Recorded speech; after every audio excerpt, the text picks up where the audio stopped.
स्वागत है आपका ब्रेक के बाद। और बात होगी तमिलनाडु और पश्चिम बंगाल, जहां चुनाव प्रचार में दिग्गजों ने अपनी पूरी ताकत झोंक दी है, क्योंकि पश्चिम बंगाल के पहले चरण के लिए और तमिलनाडु में एक ही चरण में चुनाव होना है। तो आज जो चुनाव प्रचार का अब कुछ घंटे बाकी रह गए, 23 तारीख को पोलिंग होनी है।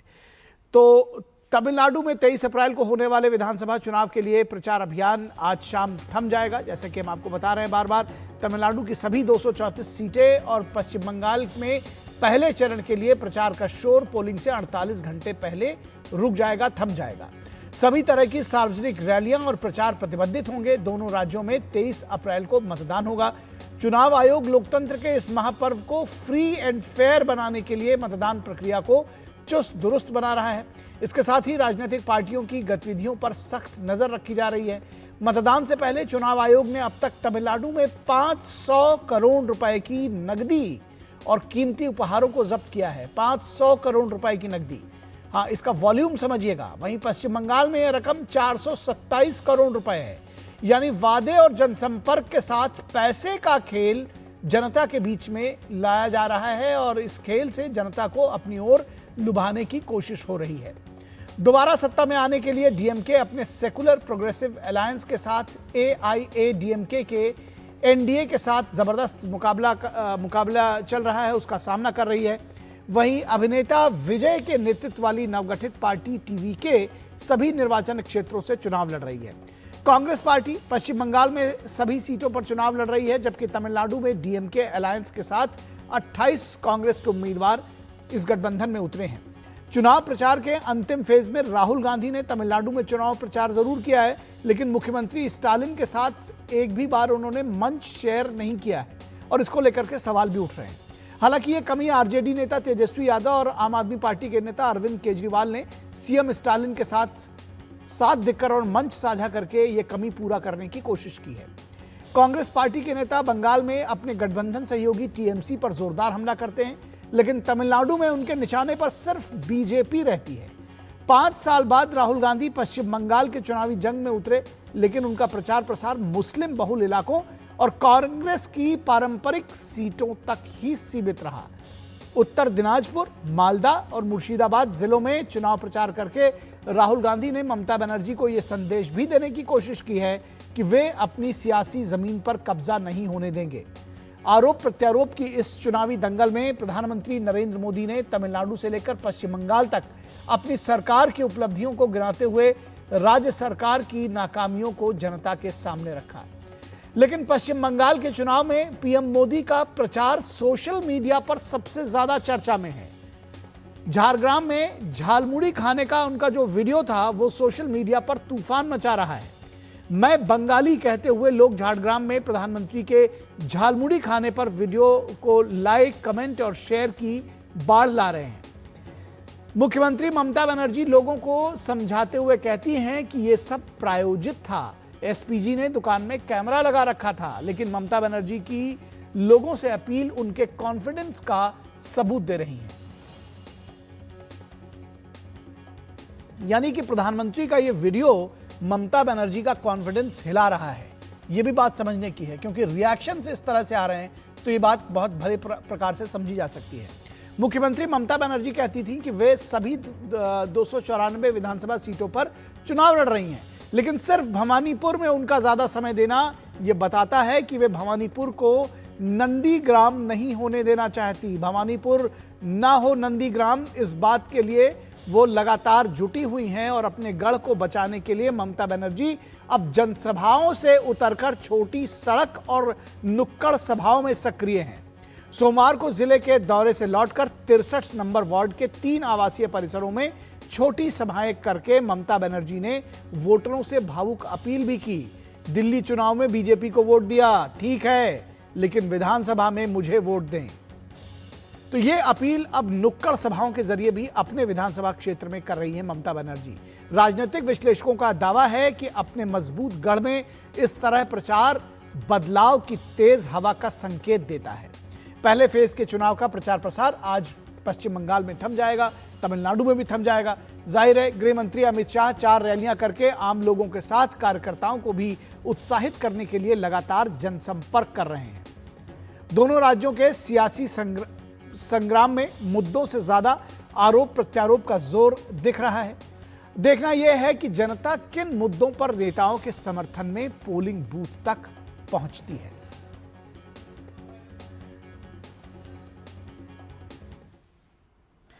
तो केंद्रीय मंत्री पीयूष गोयल ने कहा है कि एनडीए इस बार पश्चिम बंगाल में जीतने वाली है और साथ ही साथ तमिलनाडु में भी जीतने वाली है। उनका कहना है, तमिलनाडु के वो प्रभारी हैं और उनका कहना है कि तमिलनाडु में बीजेपी एक परिवर्तन की वाहक बनेगी और आशातीत सफलता लेकर आएगी।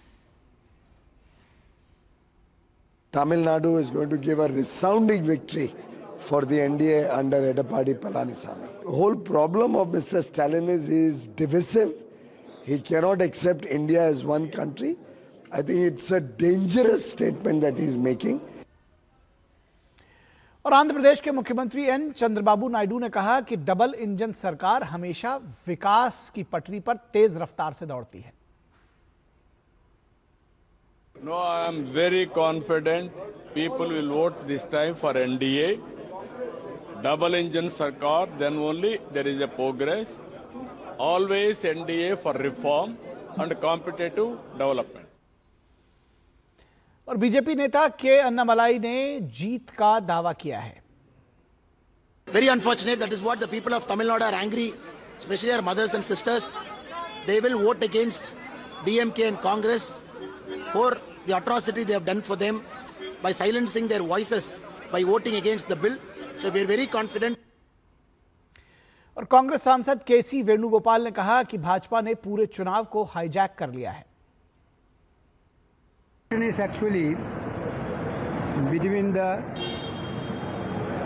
Tamil culture and ideology of secularism against the divisive and dictatorship of Modi. Basically what happened in this election, everybody know that BJP want to hijack entire election and they तो तमिल कल्चर से ऊपर नहीं उठा रहे। विकास की बात पर लगातार सवाल कांग्रेस से और डीएमके से भी पूछे जा रहे हैं। डीएमके उम्मीदवार सेंथिल सेल्वन ने भी अपनी जीत का दावा किया है। We are totally contesting on the basis of what our CM has done for the last 5 years. He has touched every life, every single woman's life, every single student's life, and every family in city in old Tamil Nadu. He has done so many welfare schemes for all the families and welfare of all the students. We are putting that in front, and we are asking for supporting the DMK Udayasuriyan symbol. We will surely win this constituency. और तमिलनाडु के अलावा अगर पश्चिम बंगाल की बात करें तो केंद्रीय गृह मंत्री अमित शाह ने कहा कि दीदी को इस बार टाटा बाय बाय करने का समय आ गया है। हम पर जुर्म ढाने वाली दीदी को, ममता दीदी को टाटा बाय बाय कहने का टाइम हो गया है भाई। और मैं आज ढेर सारी उत्तर बंग, दार्जिलिंग और सिलीगुड़ी के लिए बात करूंगा, मगर सबसे पहले एक बात करने आया हूं कि बंगाल की सरकार भाजपा की बनते ही 6 माह में हर गोरखा के मुंह पर संतोष वाली हंसी हो, ऐसा समाधान हम निकाल लेंगे। और पश्चिम बंगाल की मुख्यमंत्री ममता बनर्जी ने कहा कि डिलिमिटेशन के बाद एनआरसी लागू किया जाता है, इसलिए इस बिल को रोक दिया गया और अच्छे तरीके से रजनीगंधा का गुच्छा दे दिया गया। ये वो महिला आरक्षण बिल को जो विरोध किया है टीएमसी ने, उसको लेकर के कह रही थी। आप दिल्ली का वोट में वो लोगों को वोट दिया, ठीक है, लेकिन आप देखा परसों लोकसभा में भी वो लोगों को हार हुआ और माइनॉरिटी गवर्नमेंट चला रहा है, लेकिन जुलूम ज्यादा चल रहा है। So I will appeal all of you to cast your vote in favor of me.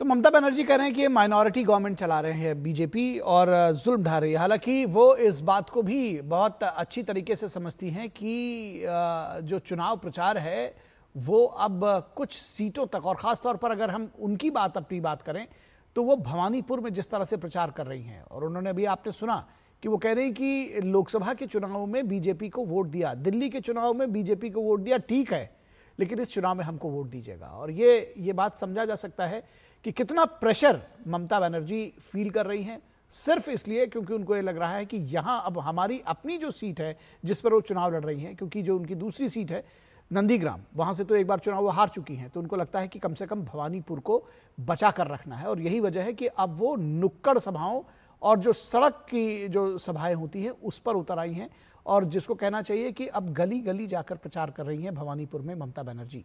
तो जो कहती थी कि हम 294 सीटों पर चुनाव लड़ रहे हैं, वो ममता बनर्जी न सिर्फ उन्होंने शुरुआत में 2 सीटों से चुनाव लड़ा, ये अपने आप में किसी भी नेता के लिए ये कहा जाता है कि अगर वो कॉन्फिडेंट नहीं होता है तभी वो कई बार दूसरी सीट ऑप्ट करता है। तो जो पिछली बार वो चुनाव हारी थी नंदीग्राम में शुभेंदु अधिकारी से, इसी वजह से उनको लगा कि शायद हम वहाँ दोबारा हार सकते हैं, तो इसलिए उन्होंने ये सीट चुनी। अब इस सीट पर भी वो गली गली जाकर प्रचार कर रही हैं, तो चैलेंज कितना तगड़ा है ये बात समझा जा सकता है। फिलहाल इस पूरे मुद्दे पर बातचीत करने के लिए हमारे साथ खास मेहमान जुड़े हुए हैं, उनसे हम आपका परिचय करा दें। हमारे साथ अनंत अमित जो कि बीजेपी के प्रवक्ता है, हमारे साथ जुड़े हुए हैं। अनंत जी, बहुत स्वागत है आपका। हमारे साथ मोहम्मद एहतशामुल हक जो कि बीजेपी के नेता है और राजनीतिक विश्लेषक भी हैं बीजेपी का, टीएमसी के, माफ़ कीजिएगा, टीएमसी का पक्ष रखेंगे एहतशामुल हक। बहुत स्वागत है मोहम्मद एहतशामुल हक साहब आपका। विनोद मिश्रा हमारे कंसल्टिंग एडिटर हमारे साथ जुड़े हुए हैं, बहुत स्वागत है विनोद जी आपका भी। और आपके साथ इस चर्चा की शुरुआत करना चाहेंगे। सबसे पहले, चूंकि आज चुनाव प्रचार का आखिरी दिन है, पहले फेज़ के लिए पश्चिम बंगाल में और तमिलनाडु में तो एक ही फेज़ में चुनाव हो रहा है, कुछ घंटे में थम जाएगा, 4 बजने को है, 5 मिनट कम है, तो शायद कुछ समय में ये प्रचार थम जाएगा। किस तरह से देखते हैं ममता बनर्जी के जिस तरह से भवानीपुर में जाकर गली गली और नुक्कड़ नुक्कड़ वो जाकर प्रचार कर रही हैं, क्या दर्शाता है? क्या ये कुछ इसमें भी मैसेज छिपा हुआ है? लेकिन देखिए, सबसे बड़ी बात तो ये है कि लोकतंत्र का ये महापर्व है, और जब ये महापर्व कहते हैं तो उसका सबसे बड़ा दिन जो है वो पोलिंग का होता है। जो नेता अपने तरफ से प्रचार अभियान की जो शुरुआत करते हैं, 1 महीने 40 दिन का ये प्रचार अभियान, उस कई जगह पे तो उससे ज़्यादा दिन भी, तो उस प्रचार अभियान के बाद आप देखते हैं कि वो फैसला अब जनता पे आता है कि वो किन मुद्दों को लेके वहाँ पोलिंग बूथ पे जाती है। और जब जनता पोलिंग बूथ पे जाती है जिन मुद्दों को लेके, तो कई बार वो सरप्राइजिंग भी होता है जी, क्योंकि नेता जिस तरह से आप तमिलनाडु से लेके पश्चिम बंगाल तक जो चुनावी प्रचार और ये घमासान देखें पिछले 1-1.5 महीने से जो हम लोग देख रहे हैं, उसमें ये लगता है कि कई बार कि ज़मीनी मुद्दे गायब हैं। ज़मीनी मुद्दे गायब हैं। आप पश्चिम बंगाल में देखिए कि 15 साल के मुख्यमंत्री लगातार अपनी रिपोर्ट कार्ड देने के बदले सीधे इलेक्शन कमीशन पे निशाना साधती हुई दिखी है। अब तक सिर्फ SIR ही उनके मुद्दे में रहा है। तमिलनाडु में देखिए तो तमिलनाडु की सरकार में DMK सरकार है, उनकी जो सेकुलर प्रोग्रेसिव अलायंस है, सेकुलर प्रोग्रेसिव अलायंस को यह बताने के लिए कि 5 साल में तमिलनाडु में उन्होंने क्या किया है, यह बताने के बगैर वो तमिलनाडु वर्सेस दिल्ली पे चुनाव अपना मुद्दा बनाए हुए हैं। तो इन सारी चीज़ों को देखें तो आपको सीधे सीधे सामने में लगेगा कि पोलिंग बूथ पे ही जब जनता अपना फैसला देती है, तभी ये बात तय होती है कि इन राज्यों में क्या मुद्दे चले। जहां तक बात आपने भवानीपुर की कही, ये बात तो सोचने वाली बात है। किसी भी राजनीतिक विश्लेषक हो या वहां के लोग हो, ये खुद समझ सकते हैं कि ममता बनर्जी जब कहती थी, अभी जब इलेक्शन में टिकट का बंटवारा हो रहा था, उस समय में ममता जी ने कहा था कि हम 294 सीट पे सिर्फ मैं लड़ रही हूँ। तो Mamata as a CM, Mamata as a TMC boss, Mamata as a face, वो सिर्फ वो देखा रही है कि हम 294 सीटों पे हमारा फेस है। लेकिन ऐसा क्या हुआ कि भवानीपुर में जैसे ही शुभेंदु अधिकारी ने अपना प्रत्याशी अपना नॉमिनेशन किया बीजेपी की तरफ से, तो ये ममता बनर्जी का ये तो दिख रहा है कि आप सबसे ज़्यादा समय देने लगी भवानीपुर में, गली नुक्करों में, छोटे छोटे सभाओं में लोगों से अपील करने गई। जो अपील कर रही हैं वो डेटा है उनके पास। जिन इलाकों में आप निखिल दिखा रहे थे, उन इलाकों में बीजेपी वहाँ MP के इलेक्शन में काफ़ी बढ़त बढ़ाई हुई थी।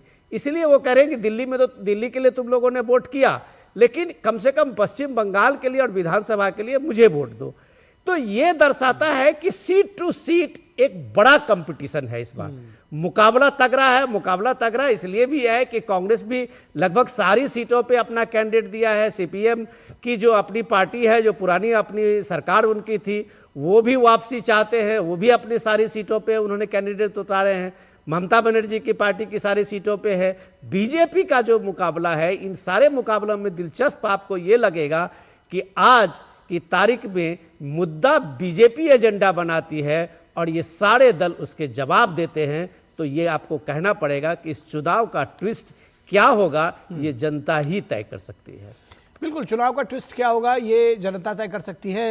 हमारे साथ अनंत अमित जी जुड़े हुए। आनंद जी, एक बात बार बार कही जा रही है कि इस चुनाव प्रचार में बहुत सारी बातें रही, SIR के मुद्दे से इसकी शुरुआत हुई और वो लगातार उस पर स्टिक रहा। विकास की बात जो TMC है, ममता बनर्जी है, वो लोग उसको दरकिनार करते रहे।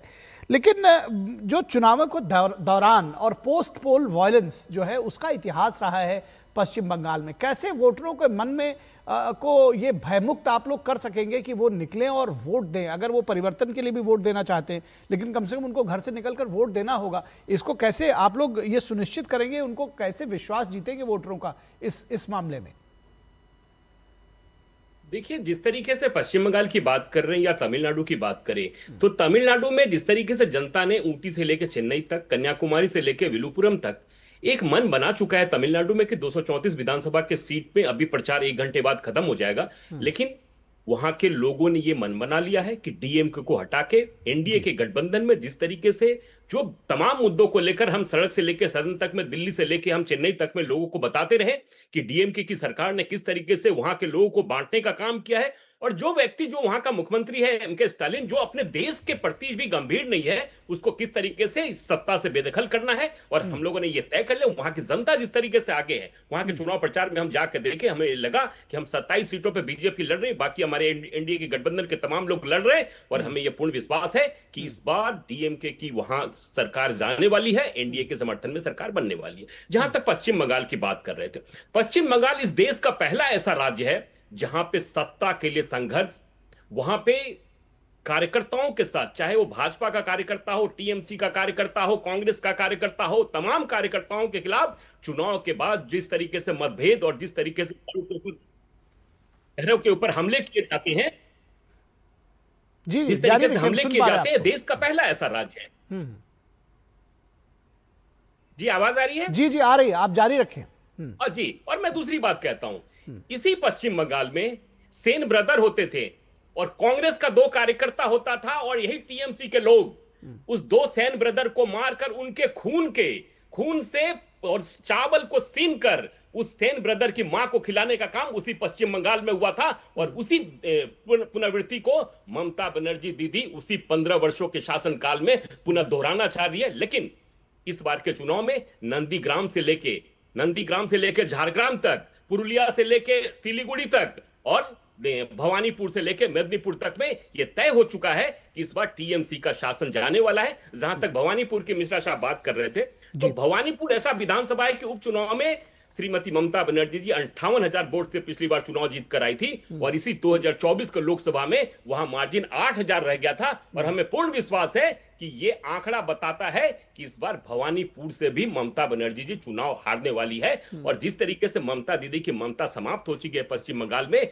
वहां जिस तरीके से वो माटी और मानुष की बात करती थी, लेकिन वही माटी आज वहां के मानुष के खून से लथपथ हो चुका है और बंगाल करा रहा है। वहां की जनता यह जान चुकी है कि अब ममता बनर्जी के नेतृत्व में पश्चिम बंगाल का विकास होने वाला नहीं है। पश्चिम बंगाल का विकास डबल इंजन की सरकार के तहत ही होगा। और जहां तक झाल मुड़ी की बात हो रही है, तो झाल मुड़ी खाए प्रधानमंत्री जी, लेकिन झाल लग गया TMC को। यह दर्शाता है कि किस तरीके से TMC व्याकुल है और हताहत है कि वो चुनाव हार रही है। जी, ठीक। ये जनता फिलहाल तय करेगी कि चुनाव कौन जीतेगा। लेकिन जाहिर तौर पर जो चुनाव प्रचार है वो आज शबाब पर है तमाम कंस्टिट्यूंसीज में, पहले फेज की कम से कम जहां पर है।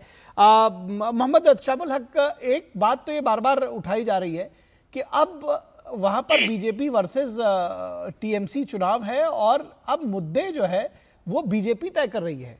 प्रधानमंत्री ने झालमुड़ी खाया और उस पर रिएक्शन देने के लिए आपके नेता सब बेचैन हो गए, और उसके साथ ही साथ ममता बनर्जी, यानी कि आप लोगों को लग रहा है कि ये चीजें इफेक्ट कर रही हैं। एक बात, और स्थिति अब यहां तक हो गई है कि भवानीपुर में नुक्कड़ों में सभाएं करनी पड़ रही ममता बनर्जी को। कैसे देखेंगे इसको, कैसे डिफेंड करेंगे? देखिए निखिल जी, सबसे पहले ममता बनर्जी एक ऐसी नेत्री है कि ग्राउंड लेवल से उठ कर आज समझिए 15 साल से पश्चिम बंगाल में सत्ता चला रही है। वो भवानीपुर की बेटी है, भवानीपुर में रहने वाली है, भवानीपुर उनका विधानसभा है। तो वो जो है अपने इलाके में उनको इतना प्यार करते हैं लोग, जो है देखना चाहते हैं ममता बनर्जी को हर घर में, हर इलाके में, ताकि क्या है 294 विधानसभा में उन्हीं का फेस दिखला करके वो कैंपेनिंग कर रहे हैं। लेकिन कल जो है 1 घंटे के लिए वो अपने इलाके में आए थे, लोगों से इतना समझ लिए कि हर लोगों का चाहत है कि हम ममता बनर्जी को कम से कम देखें। तो वो वहां कल शेक्सपियर सरानी में एक प्रोग्राम हुआ और उसके बाद में फिर समझ लिए कि जहां जहां नेत्री को बुलाया गया आमंत्रण के तहत, तो समझ लिए कैंपेनिंग किया गया। तो ये लोकतंत्र का महापर्व है, जैसा कि सभी लोगों ने कहा। तो लोकतंत्र का महापर्व अपने लोगों के पास जाना, तो ये अच्छी बात है, ये अच्छा मैसेज है, ये अच्छा संकेत है कि इतने बड़े राज्य के मुख्यमंत्री समझ लिए हर लोगों से सामने विजिट कर रहे। तो इससे बड़ी बात नहीं है, ये तो खुशी की बात है। ये समझ लिए भारतीय जनता पार्टी ये सपना देख रहे हैं निखिल जी कि यहाँ किसी भी कीमत पर हम सरकार बनाएंगे, लेकिन उनका सपना साकार नहीं होगा। कल आदरणीय प्रधानमंत्री नरेंद्र मोदी जी, देखिए आपने 2 दिन पहले देखा कि मुड़ी की जो बात है, झाल मुड़ी, तो राजनीति में क्या क्या देखिए, पश्चिम बंगाल के सत्ता हथियाने के लिए सत्ता या कोशिश, मतलब यहाँ कोशिश कर रहे हैं। झाल मुड़ी यहाँ का समझ लिए यहाँ का टेस्ट है। झाल मुड़ी जो बंगाल का बेहतरीन चीज है खाने में, उनको उन्होंने चखा। और देखिए भारतीय जनता पार्टी सरकार बनाने के बाद इनके पास मोदी है। पश्चिम बंगाल में आज हमारे अमित जी जो भाषण दे रहे हैं, तो क्या बोल रहे हैं, रोहिंग्या निकालिएगा, घुसपैठिया निकालिएगा। चलिए, ये तो फिर भी मैं आपसे भी यही बात करूंगा कि ये तो तय पश्चिम बंगाल की जनता करेगी कि शासन किसका होगा, कौन किसको वोट कितने मिलेंगे, कौन सत्ता में आएगा। लेकिन ये बात भी सही है कि जो आपने झालमुड़ी वाली बात कही ना, कि रिएक्शन देकर के आप लोग अपनी बेचैनी साबित कर रहे हैं। भाई वो गए प्रधानमंत्री, उन्होंने, सुनिए तो, प्रधानमंत्री गए, उन्होंने झालमुड़ी खाई, वो वीडियो इतना वायरल हुआ कि आप लोग बेचैन हो गए, आपने आपकी नेत्री ने उस पर रिएक्शंस देने शुरू कर दिए। बहरहाल ये दर्शाता है कि वो झालमुड़ी उन्होंने खाया, लेकिन उससे ज्यादा रिएक्शन आप लोगों का हुआ। बहरहाल मैं सौरभ दत्ता, हमारे संवाददाता इस वक्त ग्राउंड जीरो पर मौजूद है। सौरभ, भवानीपुर में ममता बनर्जी का प्रचार किस तरह से चल रहा है, क्या रिएक्शंस है और इस पर क्या किस तरह से लोग सोच रहे हैं, क्यों उनको भवानीपुर में जाकर डोर टू डोर तो नहीं, लेकिन कम से कम नुक्कड़ सभाएं तो करनी पड़ रही हैं?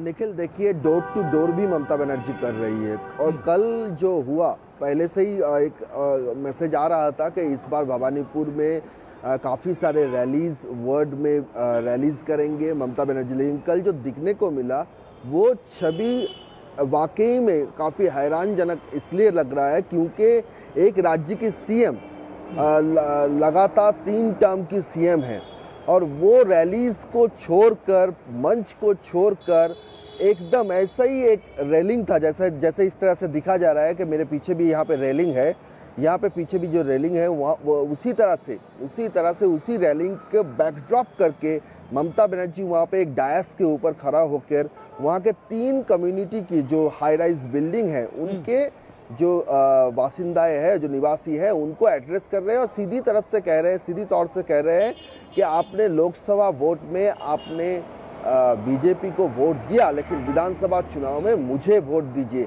एकदम सीधा ये अपील है। तो कहीं ना जाके ये माना जा रहा है कि उस वर्ड में 63 नंबर वर्ड है, वहाँ पे 1500 से कुछ वोट से तृणमूल वहाँ पे पीछे था उस वर्ड में। तो इसीलिए ये माना जा रहा है कि इस बार कोई रिस्क लेना नहीं चाह रही है ममता बनर्जी और इसलिए एक मुझे बहुत जल्दी से सौरभ मैं बहुत चाह रहा हूँ, बहुत संक्षेप में मुझे बताइए चुनाव आयोग की तैयारियां। आज पहले फेज का चुनाव प्रचार कुछ घंटों में खत्म हो जाएगा। देखिए, बंगाल में जो बार बार आशंका जताया जा रहा था कि यहाँ पे हिंसा की बात जो हो रही थी, अभी पश्चिम मेदिनीपुर दातन नाम का इलाका है, वहाँ पर बीजेपी के जो रैलीज है उसके ऊपर एक भयावह एक अटैक हुआ है टीएमसी कार्यकर्ता द्वारा। ऐसा ही आरोप है कि बीजेपी का रैली जा रहा था, आटला नाम का एक इलाका है वहाँ से, तो जब गुजर रहा था उनका वो रैली, तब उनके ऊपर अचानक से टीएमसी के जो कार्यकर्ता है वो हमलावर हुए और उनके पास भारी तरफ से वो जो अस्त्र शस्त्र लेकर उनके ऊपर चढ़ाए हुए हैं। उनमें से 15 लोगों को उड़ीसा के 15 से 16 ऐसे बीजेपी कार्यकर्ता है जिनको उड़ीसा में ट्रीटमेंट कराने के लिए लेके जा रहा है। और जो तस्वीरें हमारे पास आई है, हम साफ देख रहे हैं कि वहाँ पे बाइक रास्ते पे तितर बितर होकर पड़ा हुआ है और उसमें आग लगा दिया गया है। काफ़ी सारे ऐसी बाइक है जिसको तोड़ फोड़ कर रास्ते जो गली से वो रैली गुजर रही थी, भाजपा का जो रैली गुजर रही थी, वहाँ पे बिखरे हुए पड़े हुए हैं। तो साफ तरीके से बार बार जो बंगाल की चुनाव को लेकर आशंका जताया जा रहा है। आज जब साइलेंस पीरियड शुरू होने वाला था 2 घंटा पहले, पश्चिम मेदिनीपुर में चुनाव है पहली फेज में, तो उससे पहले ही पश्चिम मेदिनीपुर के दातन में ये हिंसा वाली घटना देखने को मिला। और इसके साथ साथ ही चुनाव आयोग अब आगे जाकर इसको लेकर और आगे क्या कदम उठाते हैं उस पर नजर रखना पड़ेगा। लेकिन चुनाव आयोग बार बार चुनाव आयोग की तरफ से ये वहाँ के जो लोकल एडमिनिस्ट्रेशन है, पुलिस एडमिनिस्ट्रेशन को उनको अलर्ट किया गया था कि इस तरह से कोई घटना ना घटे। काफी केंद्रीय बल तैनात किए गए थे, फिर भी रैली उनका उपयोग भी किया जा रहा है। बहुत शुक्रिया सौरभ, हमारे पास समय आज बस इतना ही है। आप सभी मेहमानों का शुक्रिया, सौरभ आपका भी शुक्रिया, बहुत धन्यवाद इस चर्चा में भाग लेने के लिए सभी का। रुकेंगे एक छोटे से ब्रेक के लिए, कहीं मत जाइएगा, जल्द हाजिर होंगे।